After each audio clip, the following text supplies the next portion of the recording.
घरात शांतता आणि आनंद टिकवून ठेवण्यासाठी स्वतःला शांत कसे ठेवावे? मित्रांनो, आपलं घर म्हणजे अशी एक पवित्र जागा असते जिथे प्रेम, आपुलकी आणि शांततेचा वास हा असायलाच हवा. आपलं घर असं सुरक्षित ठिकाण असते जिथे आपल्याला मानसिक आणि भावनिक आधार मिळतो. पण हल्ली घरातील तणाव वाढताना दिसतोय. छोटीशी गोष्ट झाली की लोकांचा पारा चढतो. एकमेकांना उलट बोलणं, वाईट शब्द वापरून हैराण करणं ही तर कॉमन गोष्ट झाली आहे. अनेक वेळा कुटुंबातील मतभेद, नवऱ्याचे विक्षिप्त वागणे, आर्थिक ताण, कौटुंबिक जबाबदाऱ्या, विचित्र नातेवाईक आणि इतर कारणांमुळे घरातील वातावरण तणावपूर्ण होते. नात्याच्या गाठी म्हणजे चटकन तुटणाऱ्या दोऱ्यासारख्या नाजूक झाल्यात. अशा वेळी स्वतःला शांत ठेवणे हेच आपल्या आणि आपल्या कुटुंबाच्या मानसिक आरोग्यासाठी महत्त्वाचे ठरते. तर मित्रांनो, घरात शांतता आणि आनंद टिकवून ठेवण्यासाठी आणि स्वतःला तणावाच्या जंजाळातून बाहेर पडण्यासाठी हे उपाय आजमावून पहा.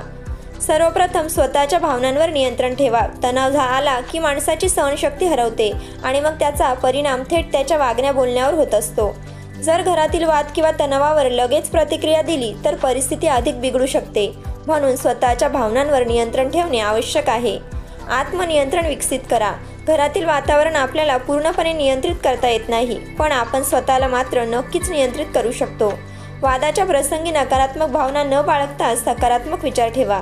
इतरांच्या शब्दाने किंवा कृतीने सहज दुखावले जाणे टाळा. आपली शांतता टिकवण्यासाठी काही वेळ एकटे राहून विचार करण्याची सवय लावा. तणाव वाढवण्यासाठी नियमित योग आणि ध्यान करा. कधीकधी शांत राहून सगळं बाजूला ठेवलं की गोष्टी आपोआप ठीक होतात. समोरच्याच्या चिडण्याने उत्तर दिलं की फक्त वाद वाढतो. शांत राहिलात तर तोच थंड होईल. वेळ आणि परिस्थिती ओळखा. गरज असेल तेव्हाच प्रतिक्रिया द्या. घर म्हणजे रणांगण नाही, म्हणून प्रत्येक गोष्टीवर युद्ध सुरू करू नका. घरातील जबाबदाऱ्या व्यवस्थित पार पाडण्याचा प्रयत्न करा. घरातील तणावाचे प्रमुख कारण म्हणजे जबाबदाऱ्या आणि गैरसमज. घरातील कामे आणि जबाबदाऱ्यात जर बरोबरीने वाटल्या तर वाद कमी होतात. प्रत्येकाने स्वतःच्या जबाबदाऱ्या ओळखल्या पाहिजेत, नाहीतर मग एकच माणूस सगळं करत बसतो आणि त्याची चिडचिड होते.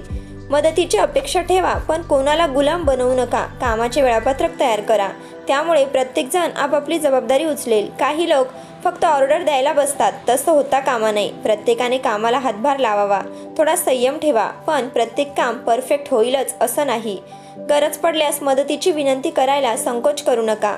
सकारात्मक दृष्टिकोन ठेवा. तणावपूर्ण परिस्थितीमध्येही सकारात्मक राहणे ही एक महत्त्वाची कला आहे.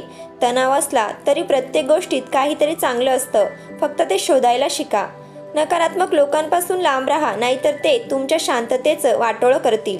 आयुष्यात प्रत्येक गोष्ट हवी तशी होणार नाही हे मान्य करा. स्वतःलाच दोष देणं बंद करा, नाहीतर टेन्शन अजून वाढेल. घरात हास्य आणि प्रेम असेल तर तणावाला आपोआप जागा मिळणार नाही. कोणत्याही प्रसंगात चांगल्या गोष्टी शोधण्याची सवय लावा. मनात नकारात्मक विचार येत असतील तर त्यांना लगेच बदलण्याचा प्रयत्न करा. प्रत्येक अनुभवातून शिकण्याची मानसिकता ठेवा. घरात सकारात्मक ऊर्जेचा प्रसार करा. हास्य, प्रेम आणि सहकार्य भावना वाढवा. शांतता निर्माण करणाऱ्या सवयी विकसित करा. स्वतःला शांत ठेवण्यासाठी काही सवयी अंगीकारणे गरजेचे आहे. तुमची सवय तुम्हाला शांत ठेवेल की आणखी टेन्शनमध्ये टाकेल हे तुमच्यावर आहे. रोज ध्यानधारणा करा, त्यामुळे मनावर नियंत्रण ठेवता येईल. घरात गडबड चालू असली तरी स्वतःसाठी वेळ द्या आणि मोकळे वाटेल असं काहीतरी करा. वाद टाळण्यासाठी संगीत ऐका, हलकं वाटेल. एखादा चांगला सिनेमा बघा किंवा जोक वाचा. हास्य हे नैसर्गिक औषध आहे. उगाचच कुणाच्या वैयक्तिक आयुष्यात नाक खुपसू नका, नाहीतर तुम्हालाच त्रास होईल. गरजेपेक्षा जास्त कामे घेऊन स्वतःला त्रास करून घेऊ नका. शक्य असल्यास दिवसातून एकदा शांत वातावरणात चालायला जा. गरज असेल तेव्हा माघार घ्या. सगळ्याच गोष्टींमध्ये आपला सहभाग असायलाच हवा असे नाही. प्रत्येक वेळेस भांडण्यात जिंकायचं नसतं. कधीकधी शांत बसणं हेच जास्त फायदेशीर असतं. घरात वाद होत असेल तर त्यात उडी मारण्याआधीच विचार करा. थोडा वेळ शांत राहिला तर अनेक गोष्टी आपोआप शांत होतात आणि बोललं की प्रॉब्लेम वाढतो. त्यामुळे शब्द जपून वापरा. स्वतःच्या अहंकारामुळे नाते दुरावू नका. घरात एखादा मोठा वाद होत असेल, तुमच्या माघार घेण्याने वाद मिटत असेल तर त्यावेळी माघार घ्या. शांत होईपर्यंत चर्चा पुढे ढकला आणि नंतर योग्य वेळेस संवाद साधा. काही वेळ परिस्थितीला वेळ देणे हाच उत्तम उपाय असतो. अहंकारामुळे त्रास होणार असेल तर तो बाजूला ठेवण्याचा प्रयत्न करा. सहानुभूती आणि समजूतदारपणा ठेवा. घरातल्या प्रत्येक व्यक्तीची आपली स्वतःची वेगळी मानसिकता आणि भावना असते. प्रत्येक माणूस वेगळ्या विचारांचा असतो, त्यामुळे समजून घेणे महत्त्वाचं.